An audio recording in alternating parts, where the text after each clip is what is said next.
पर जर्मनी से आए निवेशकों ने कहा कि मध्य प्रदेश में विकास और औद्योगिक क्रांति की कई संभावनाएं हैं। जो पॉलिसी बनाई गई है वो बेहद मददगार है। मध्य प्रदेश का माहौल काफी बेहतर है।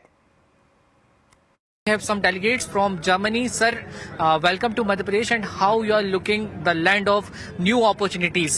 It's fantastic. So we, Lab Group, have been investing in Bhopal about 12 years ago, and we had continuous investment, and we are now doubling our factories. So the amount of what we invested over the past 12 years, we are now investing in 2 years. Yeah? So we are very happy to be here. That the cooperation that I got from the MP government is contrastingly positive, very positive when I compare it to the cooperation that I got from the private sector in Indore.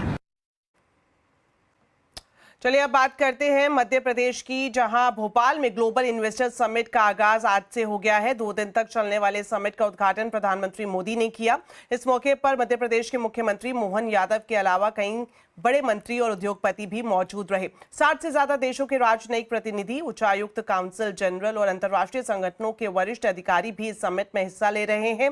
इनमें Japan, Germany, England, Canada, Australia, दक्षिण Korea और Singapore शामिल हैं। Summit के दौरान विभिन्न क्षेत्रों में निवेश को प्रोत्साहित करने के उद्देश्य से 7 विभागीय सम्मेलन और 10 विशिष्ट सत्र आयोजित किए जाएंगे। समिट में प्रधानमंत्री मोदी ने कहा कि एमपी में इन्वेस्ट करने का सही समय है। इस भव्य आयोजन के लिए मैं मोहन जी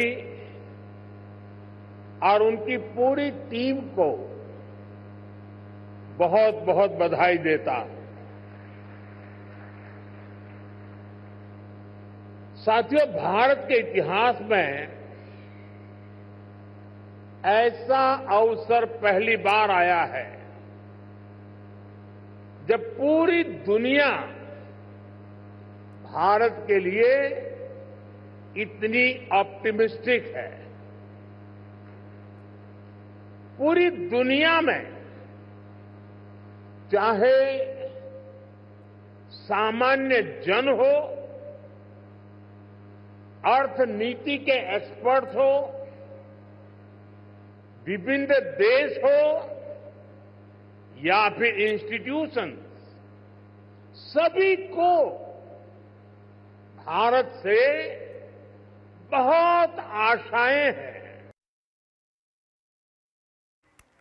साथ ही आपको बता दें, एमपी ग्लोबल इन्वेस्टर समिट में एविएशन सेक्टर में निवेश के लिए कई कंपनियों ने प्रस्ताव दिए हैं। हवाई सेवा के क्षेत्र में विस्तार की तैयारी की जा रही है। मध्य प्रदेश के मुख्यमंत्री मोहन यादव के मुताबिक एविएशन सेक्टर में मध्य प्रदेश लगातार आगे बढ़ रहा है, इसलिए नई एविएशन पॉलिसी बनाई गई है जो राज्य में निवेश की दिशा में मददगार साबित होगी। मंत्री जी के नेतृत्व में भारत को 2047 तक विकसित भारत बनाने का संकल्प भारतवासियों ने लिया है। हमारा लक्ष्य देश को $35 ट्रिलियन की अर्थव्यवस्था बनाना है। ऐसे में विकसित भारत के इस लक्ष्य को प्राप्त करने के लिए विकसित मध्य प्रदेश समस्त प्रदेशवासियों के साथ अपना महत्वपूर्ण योगदान करने के लिए प्रतिबद्ध है। इसी अनुक्रम में हमने आगामी 5 वर्ष में राज्य की अर्थव्यवस्था को दोगुना करने का लक्ष्य निश्चित किया है।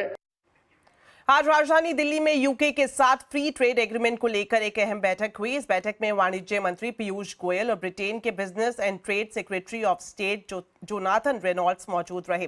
बैठक में दोनों देशों ने फिर से एफटीए पर बातचीत शुरू करने का फैसला लिया है।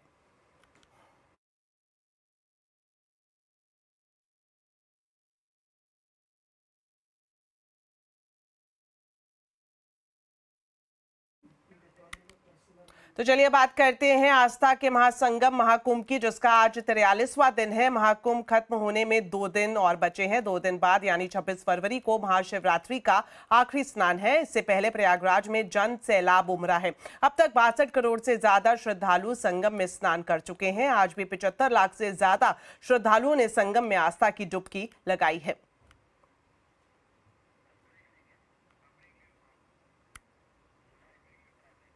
चलिए वक्त है एक छोटे से ब्रेक का, लेकिन खबरें अभी और भी हैं। आप देखते रहिए आवाज समाचार।